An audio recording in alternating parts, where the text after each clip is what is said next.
And it's my practical experience of what's happened in my own community, seeing what's happened in. That's where I'm falling down on this. And it's my practical experience of what's happened in my own community, seeing what's happened in the communities surrounding it that don't have vacancy control and don't have rent control, and understanding that this has been in effect in the city and it has made no difference as to the value of the home. What makes a difference in the value of the coach is how well maintained that park is. And I think that that's what we should strive for, is that anyone living in a mobile home park should expect of the mobile home park owner to keep the park up with the good standards and infrastructure that that park needs. And it's not going to happen when you artificially depress the spaces. And that's why I'm supporting this bill. Seeing no further debate or discussion, Mr. Calderon, you may close. Well, Madam Speaker and members, I really want to thank you for the spirited debate. I think it's heartfelt. And I think that we need to examine the facts and make a decision as to whether or not we can support this bill. Now, a democracy requires that it be a shield and not a sword. But let me tell you how many of these rent control ordinances were enacted in local jurisdictions. Somebody, and I'm exaggerating a little to make the point, but you'll see that it's not so far off. Someone talked to other mobile home owners and said, hey, do you want to lower your rent and keep it from going up? All we got to do is get 400 people. Let's march into a city council, and if we do it enough times, they'll yield, and we can have rent control. And that is in fact what has happened, not only at the local level, but also in the committee room. And there were a lot of statements that were being made, I think, by many people who were simply believed what they were saying, but simply misinformed. Well, if it doesn't sound right that people can get together, pass a law, and take away the value of your property, if that doesn't sound right, you're correct. Because a federal district court in the Northern District in MHC Financing versus City of San Rafael LTD, MHC Financing LTD versus City of San Rafael, threw out the San Rafael ordinance, saying that to not have vacancy decontrol is unconstitutional and a taking. So you don't have to take my word for it. You can simply go to that case, and I'll give you the site, and you'll see that a federal district court thinks this is unconstitutional. Now, if you listen to some of the arguments that are being made in opposition to the bill, and I really welcome and appreciate my colleagues' showing of support by demonstrating their respect. But I do appreciate it. But if you take a look at what the arguments are, you know, Mr. Nava, or one member, pointed out that the only thing standing in the way between the streets and a home is rent control. Well, first of all, let's examine what this bill does. This bill doesn't affect any existing tenant. Any tenant that lives in a mobile home park today stays there under the rent control ordinance. If they move and a new tenant comes in, well then it goes up to market rates if you have vacancy decontrol, and then the rates get regulated from there on out until there's another vacancy. But let me tell you what happens in rent control districts, because you heard from Mr. Fuhr reference the financing and the mobile home mortgage market. And by the way, there's only one credit union that's really in opposition to this. But if you look at that argument, what are they really saying? What they're saying is you're going to devalue the mobile home value if you vote for this bill. Well, in rent-controlled districts, the value goes up. There's an artificial value that goes up. Why? Because anybody wanting to buy my mobile home is told, well, you're paying a lot for the mobile home, but your rent's going to stay low forever, so you make it up over the long term. Now, if you're a property owner and you want to get some value for your property, and there's a rent control, and you decide to start a mobile home park, and there's a rent control measure, and you lose the value of their property, that's not right. And that's why a federal district court has ruled as such. And let me tell you, this is the law for every other rental unit in the state. 10 seconds, Mr. Cutler. In all due respect to Ms. Bromley, I voted for vacancy decontrol because of the numbers done in a study which showed that the number of minorities was very small in Santa Monica. So that's what ultimately persuaded me. Anyway, I could go on and on, but Please conclude, Mr. Calderon. Yes. Your time has expired.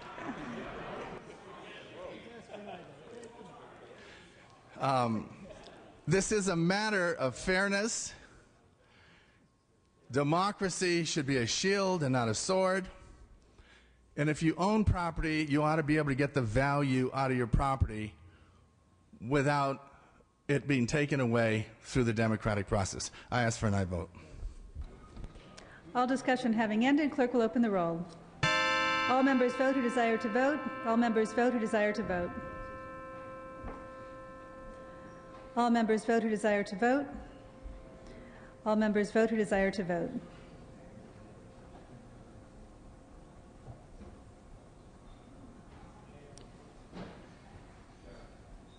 All members vote who desire to vote.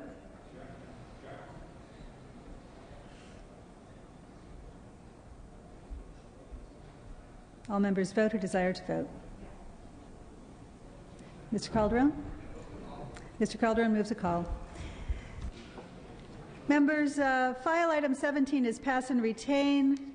Senate third reading file items 18 through 46 are pass and retain.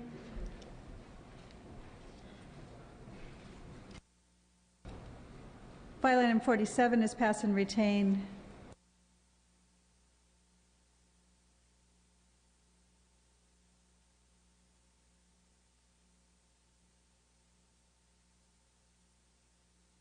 The remaining of the Senate third reading file will also be pass and retain.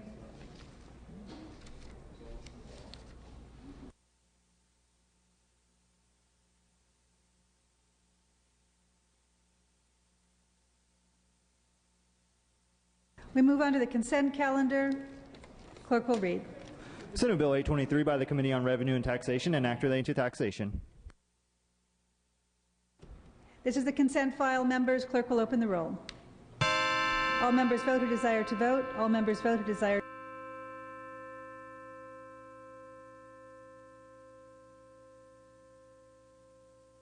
All members vote who desire to vote. Clerk will close the roll, tally the votes. Aye 62, aye 63, no 0. Measure passes. Senate Bill 121. Aye 63, no 0. And Senate Bill 490. Aye 63, no 0.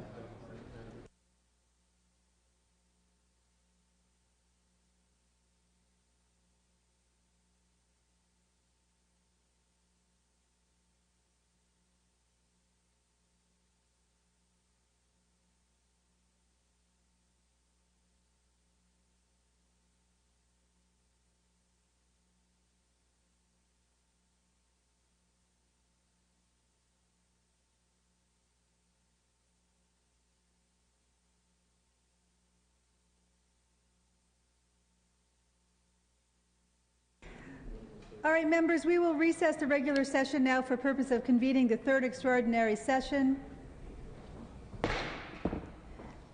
And without objection, we will substitute the prayer, pledge, other opening procedures in the regular session for third extraordinary session. We move on to Mr. Emerson.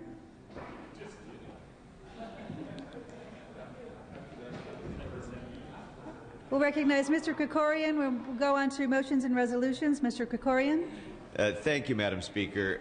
Madam Speaker, I request unanimous consent to withdraw Assembly Bills 37 through 46 from the desk, to take the measures up without reference to file, to have the bills read a second time, and to order the bills to the third reading file for Tuesday, June 23rd.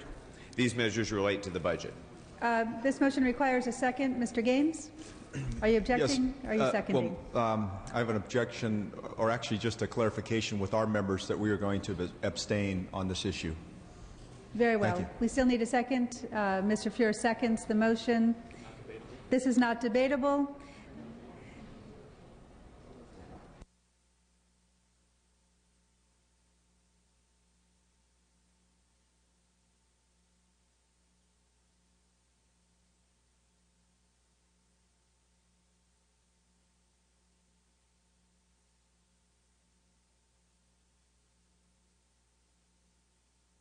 Mr. Gaines, you're not objecting to the motion to suspend the rules to take these actions. You're simply asking your members to abstain. You want a roll call? You can't abstain without a voice vote. We are doing this on a voice vote, however. You're requesting a roll call vote, and then your members shall abstain. Very well. Thank you. So Mr. Krikorian moves and Mr. Fuhr has seconded that we take these actions and it will take place with a roll call vote. So clerk will open the roll. All members vote who desire to vote. All members vote who desire to vote. Mr. Krikorian is asking for an aye vote. Mr. Gaines is asking for abstention.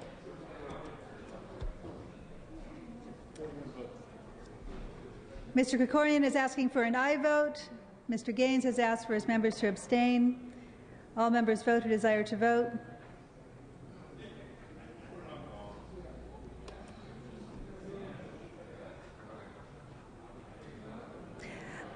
Clerk will close the roll. Ayes 41, no 0. The rules are suspended.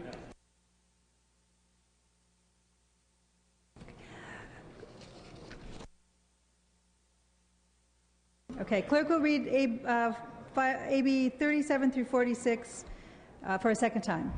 Assembly Bill 37, 38, 39, 40, 41, 42, 43, 45, and Assembly Bill 46. The bills are deemed read, and they will be ordered to the third reading file. They will be eligible to take up at our next floor session.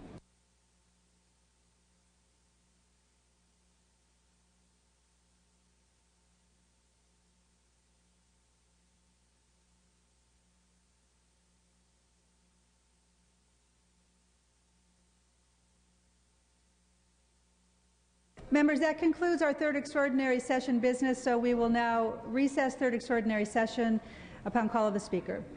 We return to our regular session.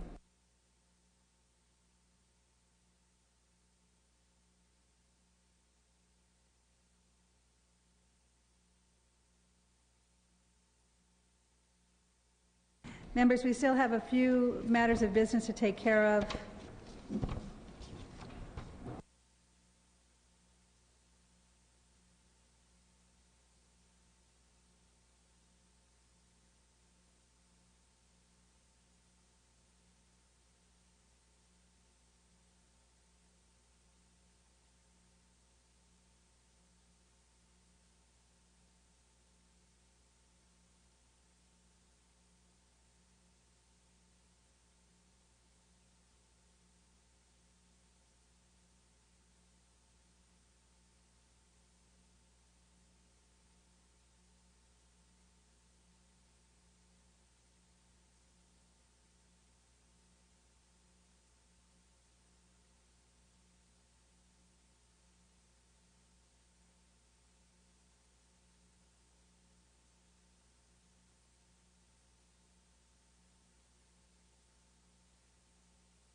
Members, we have concluded our floor business. We do have a few members who have requested to adjourn in memory. The following members have requested adjourn in memory today: Mr. Blumenfield, Ms. Conway, and Mr. Logue. And that will be our final order of business. So if you could please direct your attention to Mr. Blumenfield. Oh, and we have one bill on call that we need to take care of before we can adjourn. Mr. Blumenfield, you may open. Thank you. I rise to ask the members to adjourn in the memory of Senator Herschel Rosenthal. Senator Herschel Rosenthal represented the San Fernando Valley and West Los Angeles in the Assembly and the Senate for over 24 years. He was a political ally and a friend. Hersch was a proud liberal from the old school, but he was ahead of his time in many, many ways. He approached policymaking in the Capitol by asking, how will this affect those who have the least, who need the most? The answer to that question was his compass. He was a staunch ally of organized labor. He believed in labor unions completely, and he fought for the rights of working men and women every day during his time here. He made his mark on consumer legislation, believing that government had a responsibility to make sure people were not taken advantage of in this economy. Hersch, he was ahead of his time in recognizing the benefits of holistic health care, such as acupuncture, chiropractic, and osteopathic medicine. He did a lot to bring alternative health professions into the mainstream. And he was ahead of his time on energy policy. As chair of the Senate Energy Committee, he helped pave the way for clean energy development long before we had ever heard of a carbon footprint. But you can't talk about Hersch without also talking about his life partner and his wife, Pat. They were a great team, and he was always happiest when she was by his side. Hersch was serious about his job. He worked every day on votes, and he worked every bill. He didn't like to lose. But he would also probably want us to say that he also liked to have a good time. His favorite hobby was playing the horses, which he did with the same drive that he brought to getting his bills passed. So it is with much sadness and with all due respect that I ask that we adjourn in the memory of a great statesman and one who will be missed by all who had the pleasure of knowing him, Senator Herschel Rosenthal. Thank you, Mr. Blumenfield. Mr. Fuhrer? Thank you, Madam Speaker. Given the hour, I want to rise just briefly to follow on Mr. Blumenfield's very eloquent statements on behalf of Senator Rosenthal. I had an opportunity also to work with him and to know him, but not merely as an elected official, but also as an advocate when I was working on behalf of seniors and people with disabilities. And I have to say, Senator Rosenthal was a person who was at once very gentle in his humanity and at the same time very focused and impassioned in his advocacy. And that combination is all too rare. In his obituary in the LA Times over the weekend, it was said about him, he wasn't merely a politician, he was a statesman. He was a statesman in his public life and a real mensch in his personal life. And his loss is passing of great sadness to all of us, and I urge we adjourn in his memory. Thank you, Mr. Fuhrer.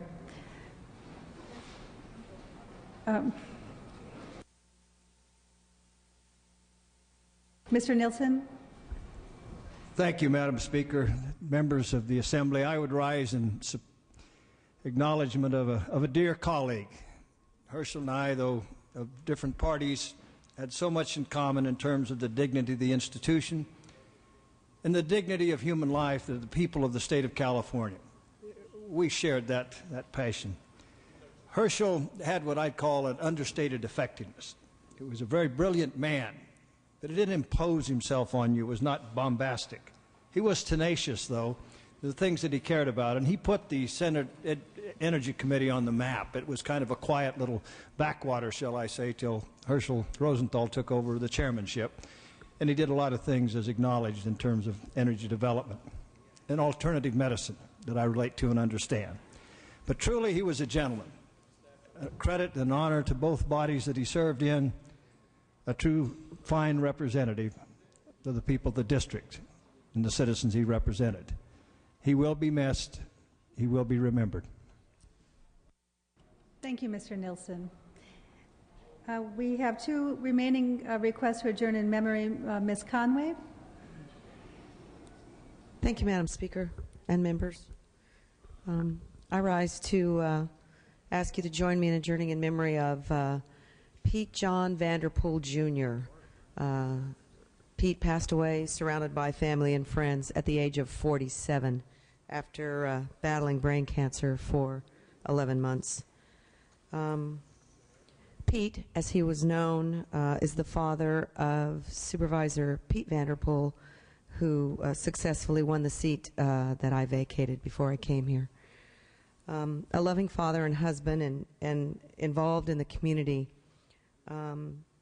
Pete will be remembered for his quiet assurance, his community service, and the love of his family. I think, members, I was just particularly struck, having lost my father to cancer. It is such a it's such a non-discriminatory disease. It cares not age, nor race, nor sex, and has probably touched the lives of all of us. But in particular, Pete Vanderpool was a very special member of the community, and to me personally. Thank you. Thank you, Ms. Conway. Mr. Logue. Thank you, Madam Speaker. I want to adjourn in memory of Sam Sedeke at 63. He resided in Chico, California, died at his home June 8, 2009. He joined the Navy in 1965, served as a radio man on the USS Arlington. He was part of the crew when the ship took part in the recovery mission of Apollo 11. He was the famed first moon landing, He was survived by his wife of 29 years, Jackie, his daughters, Stacy, and his son Brian, and daughter-in-law Amanda, and all of Chico. We honor his life. We adjourn in his memory. Thank you. Thank you, Mr. Logue. All remaining requests to adjourn in memory will be printed in today's journal.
Members, we still have one bill on call and one item of business to take care of.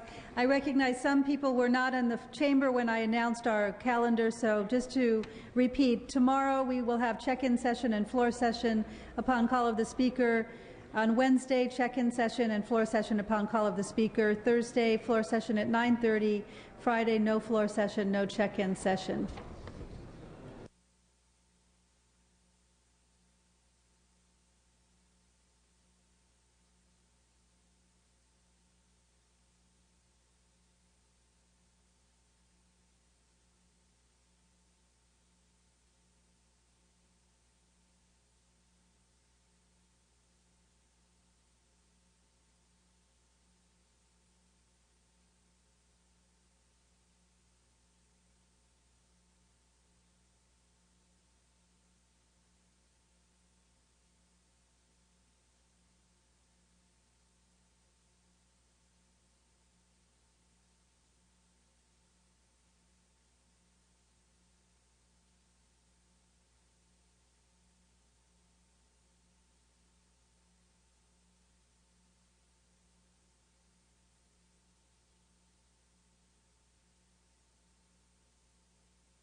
Members will return to motions and resolutions. Mr. Krikorian.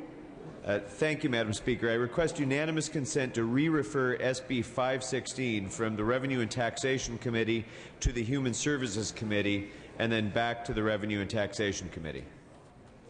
Without objection.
Mr. Calderon, are you prepared to lift the call?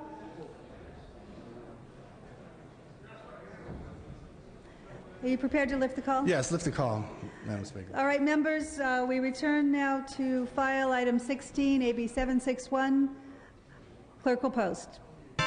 All members vote who desire to vote. All members vote who desire to vote. All members vote who desire to vote. All members vote who desire to vote.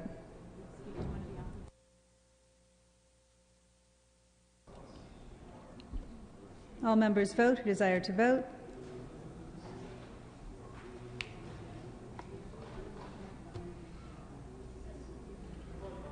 All members vote who desire to vote.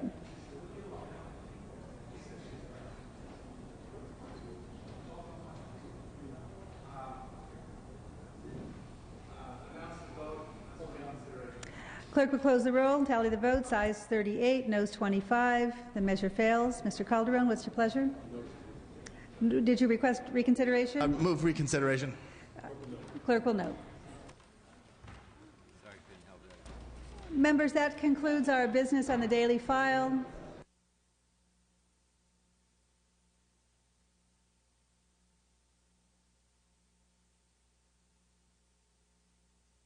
At this point, I'll entertain a motion to adjourn. Mr. Krikorian moves, Mr. Gaines seconds. That this House stands adjourned. There's no more business before the House. The House is adjourned. Quorum call is lifted.